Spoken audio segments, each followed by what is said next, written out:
The use of hidden cabinets and wardrobes built into the walls of this Japanese-style tiny home reflects a truly ingenious design philosophy that prioritizes both functionality and aesthetic. By integrating storage seamlessly into the structure of the walls, the home maintains a clean and minimalist appearance, free from bulky furniture that typically consumes valuable floor space. One of the most remarkable features is the camouflage bedroom, concealed behind sliding doors designed to mimic wardrobe's panel. This clever illusion creates a hidden sleeping area that does not disrupt the visual harmony of the room.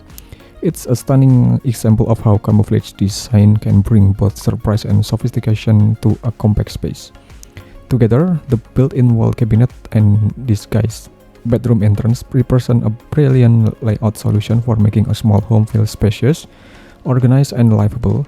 This layout not only maximizes storage, but also offers inspiration for anyone seeking to optimize narrow space without sacrificing style or comfort.